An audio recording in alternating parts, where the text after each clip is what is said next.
ri'uuf yoo jedhu dukkana tammaata rakkina kuufamee karagaa ulfaata. Tango qaqqaliiwwan ko biyya akkasii keessa hojjettanii dhugaa waaqa soofaa wanti simmaati keessaniin godhin hin jiru. Alli isaa akkasitti bareeda, keessaa garuu ibidda jechuudha. Na waaqayyo jajjabina isaa isiniif haa kennu. Har'a Hajimaan gara Dubaay deemaa jira isiniin jira. Alli isaa baay'ee namatti tola, keessi isaa ibidda. Ala isaa yeroo laaltanii boqottu, keessatti isaatti innaa deebitanii garaa nama nyaata innaa ala waltanii gaafa manatti deebitan laalamee dhugaa isiniin jira. Waan akkasii keessa teessanii otoo wanti baay'een isinitti dhaga'amu maatii keessaniif waan gaarii, hiriyaa keessanii waan gaarii, biyya keessaniif, ollaa keessanii waan baay'ee yaadaa ooltu jechuudha. Gola keessa dukkana keessanii waggaa 2 guutuu otoo manaan bahin amman si'a lammaffaa kooti mana ba'uun koo jechuudha. Dhas kan hin bahee fi gara baasii deemee waraqata baafadha jedheetan jechuudha. Firii viizaa baasan irratti baa jedheetan isiniin jedhanaaf kadhadhaa. Waaqayyo keessan isiniin jira. Na dhugaa yaahuu kino makiina natu oofaa jira. Maafi shufeera ana soo siyyaara loom isiniin jira. Qaqqaliiwwan kiyya waan haaraa yeroo waan qabadde dhufe isiniin hangaa isiniin jira. Sheer laayik gochuudhaan anatti dabalama. Warri Dubaay dhufu barbaadan keessaa warri Beerut keessaa Dubaay dhufnattani adaraa keessaa dhugaan isiniin jira. Beerut keessaa Mila keessaniin kaasina. Beerut baay'ee namatti tolti. Ala shifaana deemtu. Amalli isaanii namatti tola. Isaan kun jechuudha bineensa ala sinan agarsiisanii hojii keessa waggaa 2 fixxanii akka biyya Beerut illee tabaabbaranii hojjedha isiniin jedhan yella qaxxini goobarraa isin jedhu jechuudha. Biyya cakkaanyii fayyaa keessi nyaattee si fixxee kolaalitii kee nyaattee si fixxeeti si gadhiifti jechuudha. Qarshii laaltanii biyya hin deddeebinaan dhaamsa kooti dhugaan isiniin jedha. Waan tokko illee fayyadu xiqqaadhumaan gooftaa yoo isinii eebbise gooftaa keessan irratti galateeffadha malee holii gadi hin deddeebinaa. Biyya namaa keessa miidhaa baay'ee jira. Gola deemtan hin beektanii, amala nama akkamii akkasiin mudatu hin beektanii. Biyyi lafaa kun keessaa biyyi onaa kun jara kana gidduutti namni boqonnaa hin argatu.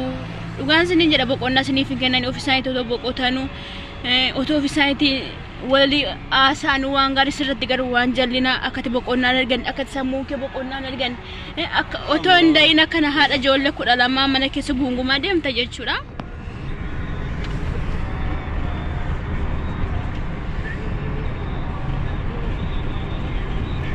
Egaa qashtoota kookin hogga'uu ga'eera isiniin jedha.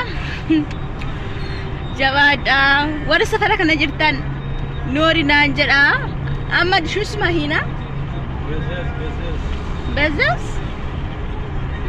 Kali wali.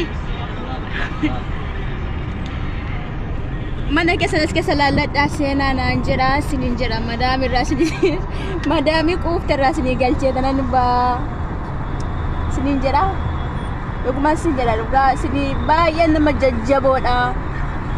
Lubbuu keessan harka namaa keessa wanneettanii eeggachaa dhugaa biyya namaa keessa hojjettanii karoora keessanii jettanii akkasitti dukkana keessa teessanii warra dhamaatan baay'ee isinitti gammada isiniin jedha. Boru ifatu jira.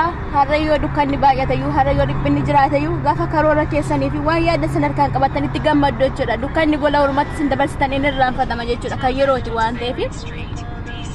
Jabaadhaa isiniin jedha qashtoota koo baay'ee isin jaaladhaa baay'ee isin kabaja baay'ee tokkicha natti toltaniirtu. Jajjabinni keessanii kutannoon keessanii ijoollee keessan dhiiftanii maatii keessan gidduutti dhalattanii guddattan dhiiftanii karooraaf jettanii maatii keessan gargaarachuudhaattanii mana keessan bareeffachuudhaattanii ijoollee keessan barsiifachuudhaattanii biyya irraa baatanii warra jirtanii gooftaan nagaasaa irreessaa isiniif haa baay'isu isiniin jedha. Jaalala isaa isiniif haa baay'isu. Horma warra jaalala hin beekne gidduu warra hamminni isaanii baay'ee gidduu jira. Isiniin jedha qashtoota koo abdii hin kutatina. Gola jirtan keessatti immoo fayyaa keessan eeggadha. Inni hundumaa gararraa birrii argattanii miti yoo fayyaa hin qabaanne namni guyyaa tokko isin hojjechiifatu hin jiru. Hormi si yaallatee isin hojjechiifadha isin jedhu hin argamu jechuudha. Hundinuu gaafate fayyaa qabdu isin hojjechiifate halkan tokkotti baasee gasi darbe kan biraan immoo dhaqee fidata jechuudha. Idimee lakaddaamaa jedhi jettanii mucayyoon tokko jaartii itti qabattee naani idimee lakaddaamaa jedhi yoo na baafte kan biraa fidatta. Kanaafi nurratti taraa ijoollee isaanii nurratti barsiifachaa nuyi barsiifachaa dhalanii guyyaa meeqatti akka isaan baasanii gatanii hin beekne daa'ima isaanii wanni irratti kan daa'imti isaanii irratti sanarra kaanii bira garagalan jechuudha. Daa'imti isaanii mi'aa isaanii hin beektu mi'aa kaddaama malee maaliidhaaf yeroo kaddaamaan galuudhaaf jettu yookiin yeroo irraa galuudhaaf jennu boo'u ijoolleen isaanii mi'aa maatii isaanii hin beekan jechuudha. Mi'aa keenya harka keenya bara harka keenyatti waan guddifatan gadi dhalu waggaan dhalu odoo jeessa galje hin guuti sana dhalanii baasanii wanni irra kaanii sitti kennu jechuudha. Ati faana makartee halkan hirribaa dhabdee guyyaa birranna meeqa keessa ooltee maaltu na harkatti ta'attee gaafa dhibamtee fayyitee moo waa taati jettee yaaddoftee guddiftaa fi warruma akkasitti immoo deebi'ee guddatee nama tasaqaayyaa jechuudha. Kan biyya ormaa kun dhugaa dubbatamee illee kan irraa hin dhumne seenaan isaa jechuudha. Baay'ee isaanii harka keessanii guddiftanii harka keessanii barsiiftanii otoo kaampaanii tokko tokkotti inshuraansii nama kaffala jechuudha. Warri waggaa 13 waggaa 12 mana tokkicha keessaanii daa'ima isaanii qabanii fi guddisanii faana dhiphatanii washin irra dhibamte akka manti isaanii irratti kadhatanii fi waan meeqa faana dabarsanii gaafa shin dhibamte kaddaban baasanii gad darbatu jechuudha. Warra akkasii gidduu jirra waan ta'eef jabaadhaa isinii jedha gooftaa sinaa gargaaru waan ofii waan kiyya qashtii waan kiyya baay'ee sin jaaladha baay'ee namatti toltu karaan cufamee jira. Ammallee sa'aatii muraasa wayii tafa jechuudha. Sa'aatii 10 fi waa ta'ee jiran geenye jechuudha.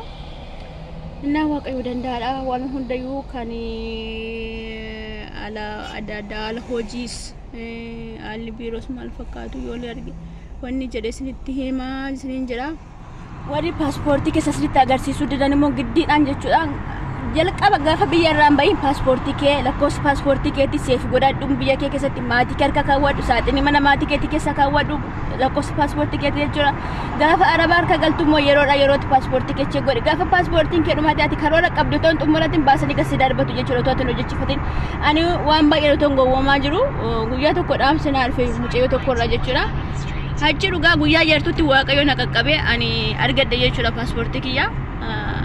Karoorri diinotas galma hin geenye anna biraa mucayyoo tokko darbatanii galchan jechuudha. Paaspoortii keessa yeroo hunda cheek godhadha obbolootaan koo isaanii sin hojjechiifachuu hin barbaadan iddoo xaamii keessa fixanii mi'aan sin irraa ga'anii hojii isaanii galma ga'ee diqaalaa isaanii jabaatte moo kan biraa anaazar kaddaamaa ni'uu kaddaamaa jedhan jechuudha. Kanaaf cheek godhadha yeroo hunda paaspoortii keessa harkaa fuudha gaafadha yoo isaan sin didande gama seeraatiin bilbilaatu seeratti imbaasii irraa dhuftan yoo didammoo poolisitti maatiin paaspoortii golaaluun qaba guyyaa sadiin hojii kee karoorri kee hin xumuramne hojjettee galma ga'uu barbaadda gannaatti fuftee hojjechuu barbaadda yeroo hunda paaspoortii kee cheek godhi sitti agarsiisan isaan jechuudha. Warra sin jaalanne sitti agarsiisan ana kan koo garuu waan harka turee fi garuu ani hojjechiifachuu hin barbaanne jechuudha. Ani hojjechiifachuu hin barbaanne paaspoortii waan hin barbaachifnee fi hojjechiifachuu hin barbaanne garuu anamma hojii biraa seera qabeessaan waan eegaluu barbaadee fi paaspoortii malee hin ta'u waan jedheef paaspoortii hojjechiifachuu barbaade malee paaspoortii hojjechiifachuu hin barbaanne jechuudha. Paaspoortii keessan cheek godha warri paaspoortii hin qabne imbaasii yookiin dallaalillee yoo barbaaddatanii argattanii si qabachuu si fudhachuu hin barbaadu jechuudha. Paaspoortii keessan irraa dhumate maaliif qalama sin irratti lakkaa'ama waan ta'eef jechuudha. Namnis dafee sin fudhatu waan ta'eef jechuudha. Paaspoortii keessan yeroo hunda cheek godhadhaan siniin jedha. Amma geenye jirra jechuudha. Asumaan sin daawwachiisa kwa kanadha jechuudha geenye jirra.